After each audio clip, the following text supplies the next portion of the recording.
Let us pause in our pleasures and count our many fears, while we all sorrow with the poor. 'Tis a sound that will linger forever in our ears. Oh, hard times come again no more. 'Tis the sound, the sigh of the weary. Hard times come again no more. Many days you have lingered around my cabin door. Oh, hard times come again no more. While we seek mirth and beauty and music blithe and gay, there are frail forms fainting at the door. Though their voices are silent, their pleading looks all say, oh, hard times come again no more. 'Tis the sound, the sigh of the weary. Hard times come again no more. Many days have lingered around my cabin door. Oh, hard times come again no more. Oh, hard times come again no more. Come listen now to this story, a tale you all know well, of pain and bravery and heartbreak, of eviction at our own TIGHES Hill. It happened one day in the winter of 1932 when the bailiff told young Lewis to pay his rent long due.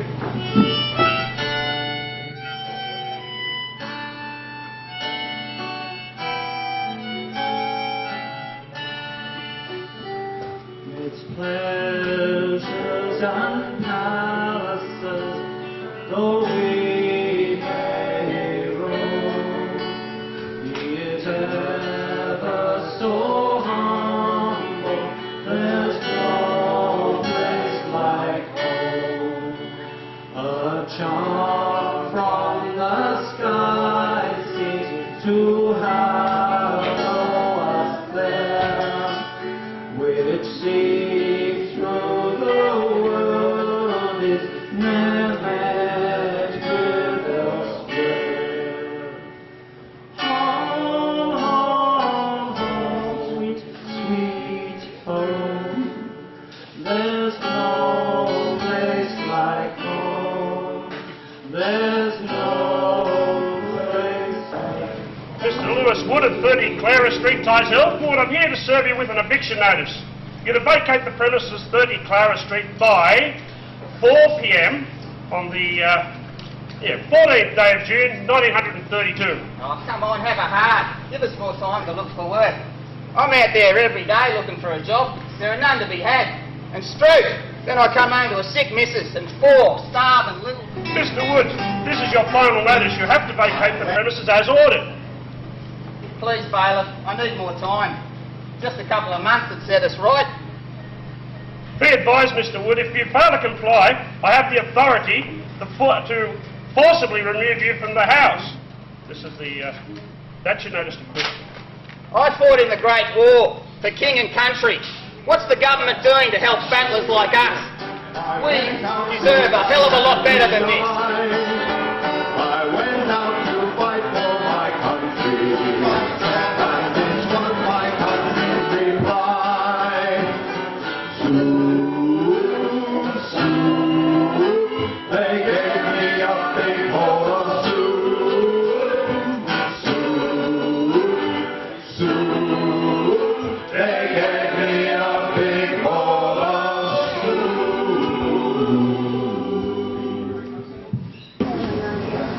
how Lewis Woods was unemployed had been for 2 long years. Evictions were widespread and feared. But help was at hand for the family as a man walked up to the gate. Where the anti-eviction committee will help before it's too late. I know you. You're Jimmy Oliver. Oh, thank God. Pleased to meet you. Pleased to meet you, Jimmy. We're here to hold a protest about the evictions. We'd like to hold a peaceful demonstration here, like we did last week at Wickham. Look, the Wickham protest was so successful that the inspector of the police who was there came and prevailed upon the widow to come outside so he could give her a month's rent. This calmed the crowd so much that they put the palings back on the fences and the police even put away their battens. Remember, we don't want violence. We just want to stop the evictions. Let every good melatonin now put on his glass. Viva la compagnie. Take to the health of our village class. Viva la compagnie. Viva la, viva la, viva la more. Viva la, viva la, viva la more. Viva la more. Viva la more. Viva la compagnie. Viva la, viva la, viva la more. Viva la, viva la, viva la more. Viva la more. Viva la more. Viva la compagnie. The men gathered bricks and old palings and pieces of iron that bleed. The women found clothes props and broomsticks and a splendid new sewing machine. Come on, men. A sewing machine right in the middle of the passage. Then I put a box of cutters running through my house. Now I have the passage way all sewn off. Wait a minute. The people stood at the ready with barricades straight from the source. 100 police stood there, waiting, with batons, revolvers, and force.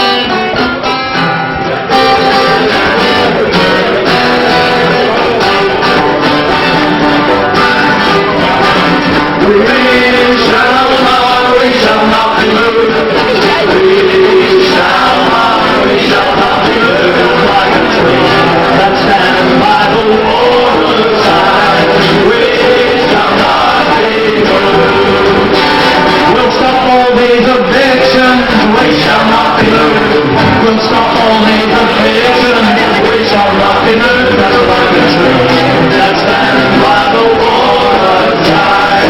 We shall not be moved. Oh, come on! We shall not be moved.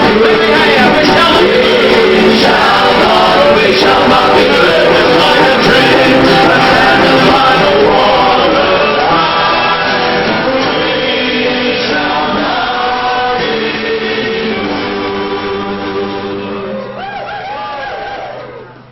We fought beside you in 1914, and now we'll fight again. If you have any British blood in you, leave them alone. Will we fight for our rights? Yes, put up your arms. Put up your arms if you fight. Yes, put up your arms. Put up your arms if you fight.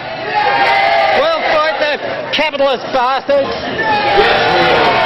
We'll fight them, so we'll fight for our rights. During mining strike a few years back, I remember, and a copper shot a man dead. But it wouldn't happen here, though. Oh. No, not in quiet little Clara Street. No. Then a sound was heard like a jeer.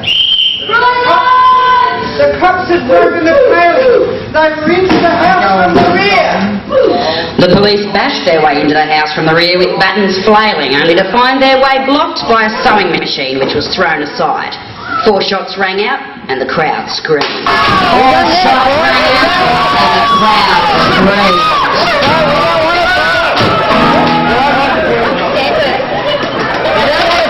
You don't want to fight. Frightful blows were exchanged and some of the combatants looked as if their faces were covered in red paint, so grievous were their wounds. Foot by foot they struggled to the roadway or collapsed on the footpath. Women and girls flung excretions at the police and others threw stones or wielded garden stakes. It soon became apparent that the police had the upper hand.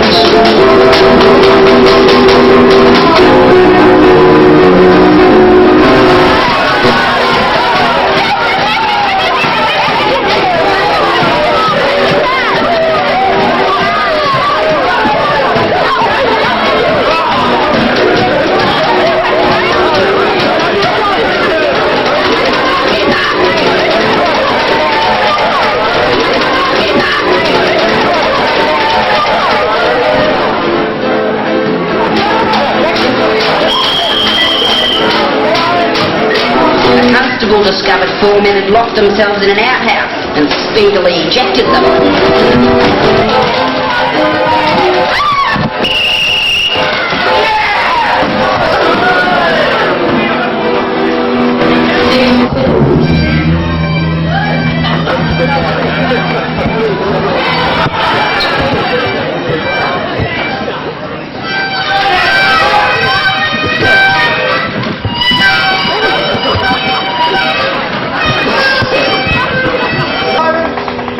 Six policemen and 14 others were so seriously injured that they had to be rushed to hospital.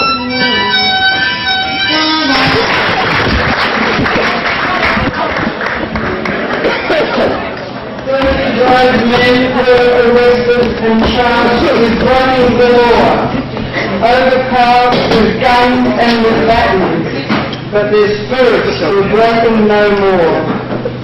Chuck him in the creek. Ladies and gentlemen, calm down, please.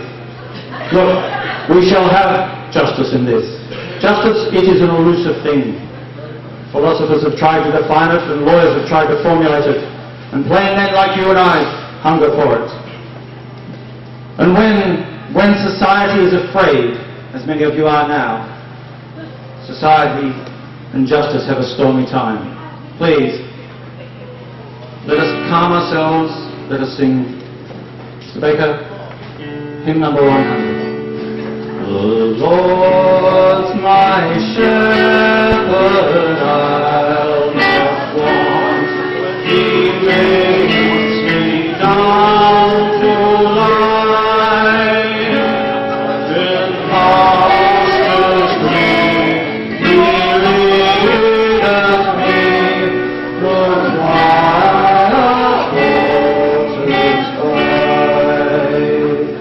Yea, though I walk through death's dark vale, yet will I fear no ill, for thou art with me, and thy rod and staff me comfort.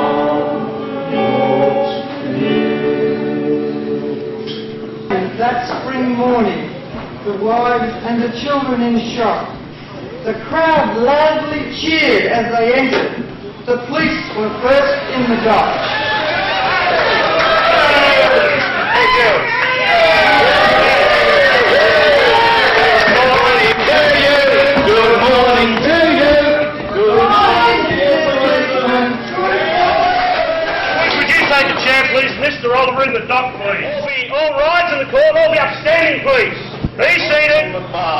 All be seated, please. Thank you, Kirk. Please relate to the court your version of the events as they transpired at 30 Clara Street on the afternoon of the 14th of June. Of course we will. Here, rushed at us with weapons here on display. I myself was knocked to the ground and had to be treated by a doctor for laceration to the lips. If I had knocked the constable, as it's been suggested, I would have knocked his head off. I'm a military man, but I've never heard language such as was used that day. It was dirty and rotten the way the men were bashed that day. I lost an eye in the war, and they bashed me over my other one. I had to have 4 stitches. It was dirty and rotten the way the men was bashed that day. I was attacked, Your Honour, with a pitchfork. It struck me in the elbow and a large piece was torn from my uniform.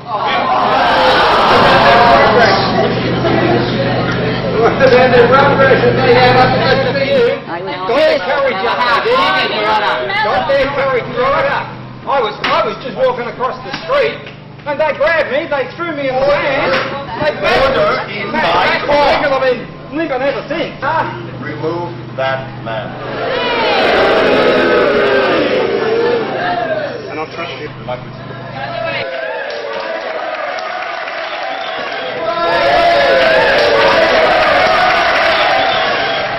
These items were found at 30 Clara Street, Lewiswood.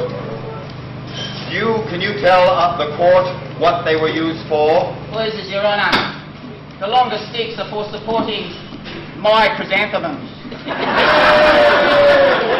The shorter ones, her carnations. The big long bit of hardwood with the pitchfork attached. The missus uses that as a clothes prop. And as for that selection of half bricks you've got there, I recognise those little beauties. They belong around our fragrant flower bed.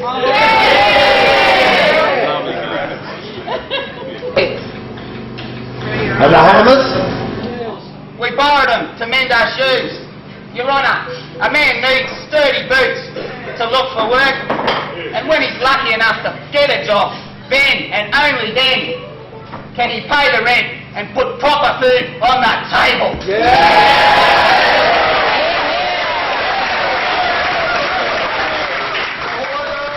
Lewis Wood of 30 Clara Street, Tighes Hill. Well, formerly of 30 Clara Street, Tighes Hill, now of no fixed abode.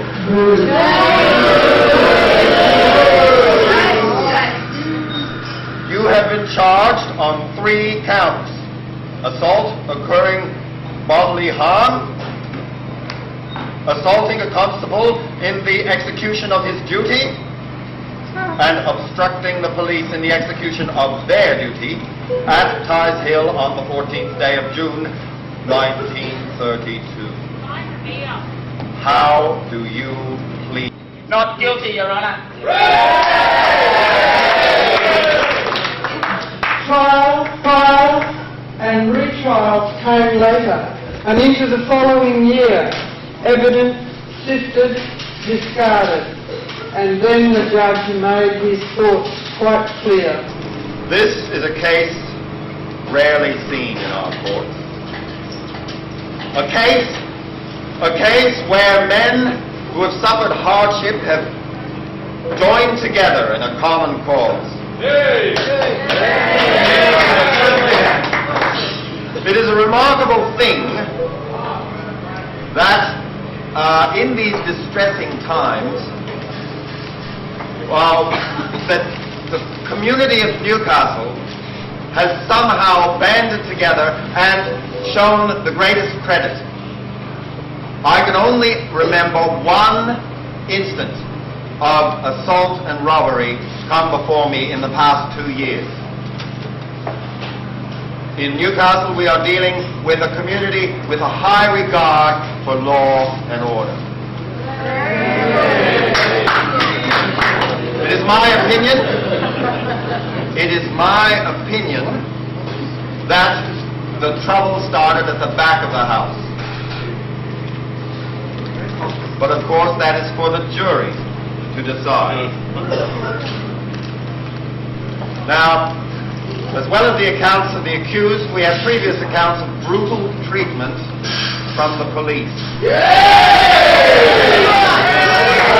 It could not have been done by any police force in the world, not even in Russia. If the police acted as they did with such brutality, then their place is not in the police force of New South Wales, but in a felon's jail. It is for a jury to decide whether the police would attack